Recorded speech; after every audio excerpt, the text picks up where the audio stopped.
2020 ലോകകപ്പിൽ ഗ്രൂപ്പ് റൗണ്ടിൽ സമ്പൂർണ്ണ വിജയം ലക്ഷ്യമിട്ട ടീം ഇന്ത്യ ഇന്നിറങ്ങും. ഇന്ന് രാത്രി 8 മണിക്ക് ഫ്ലോറിഡയിൽ നടക്കുന്ന മത്സരത്തിൽ കാനഡയാണ് എതിരാളികൾ. ഇന്നെങ്കിലും സഞ്ജു സാംസണ് കളിക്കാൻ അവസരം കിട്ടുമെന്ന പ്രതീക്ഷയിലാണ് താരത്തിന്റെ ആരാധകർ. സൂപ്പർ 8 ഉറപ്പിച്ച ടീം ഇന്ത്യയുടെ ഇനിയുള്ള ലക്ഷ്യം സമ്പൂർണ്ണ ജയത്തോടെ ഗ്രൂപ്പ് ചാമ്പ്യന്മാരാവുക. രണ്ടാം റൗണ്ടിന് മുമ്പ് പരീക്ഷണങ്ങൾ നടത്താനുള്ള അവസരം കൂടിയാണ് കാനഡയ്ക്കെതിരായ ഈ മത്സരം. ലോ സ്കോറുകൾ കണ്ട ന്യൂയോർക്കിലെ പിച്ചിൽ നിന്ന് ഫ്ലോറിഡയിലെത്തുമ്പോൾ ബാറ്റർമാർക്കും ആശിക്കാൻ വകയുണ്ട്.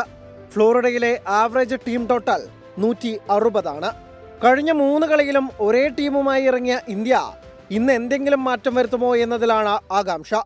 വിരാട് കോഹ്ലിയെ ഓപ്പണറാക്കിയുള്ള പരീക്ഷണം തുടരുമോ എന്ന് കണ്ടറിയണം. 1, 4, 0 എന്നിങ്ങനെയാണ് IPL-ൽ 708 റൺസ് അടിച്ച ഓറഞ്ച് ക്യാപ്പ് നേടിയ കോഹ്ലിയുടെ ഈ ലോകകപ്പിലെ സ്കോറുകൾ. കോഹ്ലിയെ തന്റെ ഇഷ്ട പൊസിഷനായ 3-ാം നമ്പറിലേക്ക് ഇറക്കി സ്പെഷ്യലിസ്റ്റ് ഓപ്പണറായ യശസ്വി ജയ്സ്വാളിനെ മടക്കിക്കൊണ്ടുവരണമെന്ന ആവശ്യം ശക്തമായി കഴിഞ്ഞിട്ടുണ്ട്. ശിവം ദുബെയെ മാറ്റി സഞ്ജുവിന് അവസരം കൊടുക്കണമെന്ന ആവശ്യവും ഉയരുന്നുണ്ട്. ജഡേജയെ മാറ്റി കുൽദീപിനെ ടീമിലെടുക്കണമെന്ന് പറയുന്നവരും ഏറെ. Sports desk 24.